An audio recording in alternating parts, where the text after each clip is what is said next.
एक व्यक्ति जो किसी के साथ बुरा नहीं करता, जानबूझकर किसी को दुख नहीं पहुंचाता, जरूरत पड़ने पर लोगों को मदद करता था और अपनी सामर्थ्य के अनुसार गरीबों को दान देता है, पूरी श्रद्धा से पूजा पाठ इत्यादि करता है।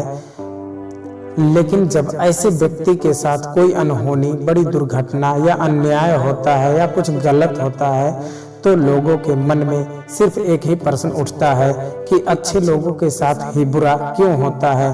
तो आज हम इस प्रश्न के उत्तर जानने की कोशिश करेंगे गौतम बुद्ध के जीवन से जुड़ी एक कहानी के माध्यम से।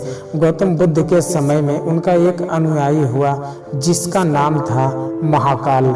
महाकाल सच में एक बहुत ही अच्छा धार्मिक व्यक्ति था।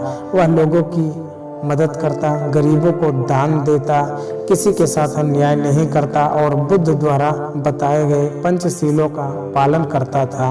शीलों का पालन अर्थात हत्या नहीं करना, चोरी नहीं करना, विचार नहीं करना, झूठ नहीं बोलना और नशा नहीं करना। इसके साथ ही वह बुद्ध द्वारा बताए गए ध्यान और साधना का अभ्यास भी करता था। वह हर पूर्णिमा और अमावस्या को बौद्ध आश्रम में होने वाले उपवसन में हिस्सा लेता था और पूरी रात बुद्ध के प्रवचन सुनता। ऐसे ही एक अमावस्या के दिन उसने उपवसन किया और रात को बुद्ध के प्रवचन सुनने लगा। भोर सवेरे जब बुद्ध के प्रवचन समाप्त हुए तो आश्रम से निकलकर वह पास के तालाब में नहाने के लिए चला गया। उसी रात उस गांव में कुछ चोर एक घर में चोरी करने के लिए घुसे हुए थे। जब वो चोरी करके भाग रहे थे तो गलती से एक चोर का पैर बर्तनों से टकरा गया और बर्तनों की आवाज़ से घर के लोग जाग गए। चारों तरफ हल्ला मच गया कि गांव में चोर घुसे हैं। मोहल्ले भर के लोगों ने चोरों का पीछा करना शुरू किया। कुछ देर तक तो चोर गहने जेवरात की पोटली लेकर भागते रहे, लेकिन जब उन्हें महसूस हो गया कि अब बचना संभव नहीं है, अब पकड़े जाएंगे, तो तालाब के पास से जाते हुए चोरों ने सारे गहने जेवरात महाकाल के कपड़ों के पास फेंक दिए और वहां से भाग गए। जब लोग वहां पर पहुंचे तो उन्होंने देखा कि चोरी का सारा सामान तो इस व्यक्ति के कपड़े के पास पड़ा हुआ है। सभी लोगों ने महाकाल को ही चोर समझ लिया और तालाब से बाहर निकालकर उसे मारना शुरू कर दिया। वह कहता रहा कि मैं चोर नहीं हूँ, मैं तो रात भर प्रवचन सुनकर आया हूँ और यहाँ सिर्फ स्नान कर रहा था। मुझे नहीं पता कि ये चोरी का सामान यहाँ कैसे आ गया। लेकिन भीड़ ने उसकी एक न सुनी और यह कहते हुए और मारने लगे कि अच्छा, चोरी करने के बाद अब नाटक कर रहा है कि मैं अच्छा आदमी हूँ, प्रवचन सुनकर आ रहा हूँ। गुस्साई भीड़ ने उसे इतनी बेरहमी से पीटा कि उसकी मौत हो गई और उस मृत महाकाल के शरीर को छोड़कर लोग अपने अपने घर चले गए। सुबह जब आश्रम के कुछ शिष्य तालाब में पानी लेने के लिए आए तो उन्होंने महाकाल के मृत शरीर को तालाब के पास पड़ा देखा। पूछने पर पता चला कि चोरी के आरोप में लोगों ने महाकाल को पीट पीट कर मार दिया। शिष्यों ने बुद्ध के पास जाकर यह दुखद खबर सुनाई कि बेचारे उपासक महाकाल को लोगों ने मार दिया। उसे उस गलती की सजा मिली जो उसने की ही नहीं थी। बुद्ध ने शिष्यों के द्वारा की जा रही अलग अलग बातों को बस ध्यान पूर्वक सुन रहे थे।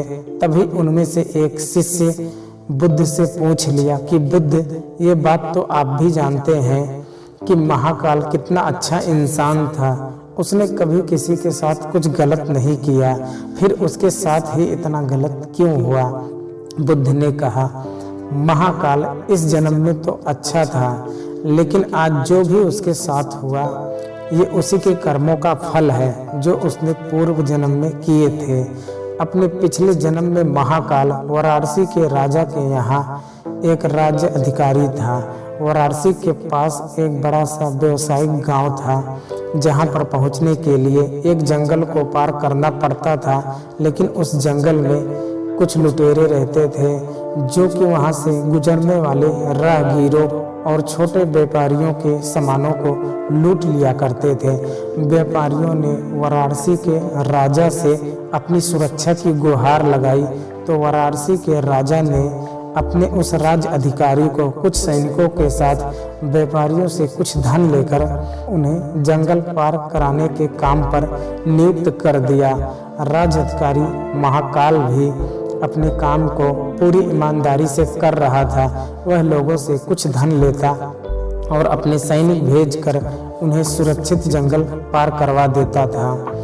एक साथ पति पत्नी का एक जोड़ा अपनी छोटी सी बैलगाड़ी में बैठकर राज अधिकारी के पास आता है और धन के बदले उन्हें सुरक्षित जंगल पार करवाने के लिए कहता है।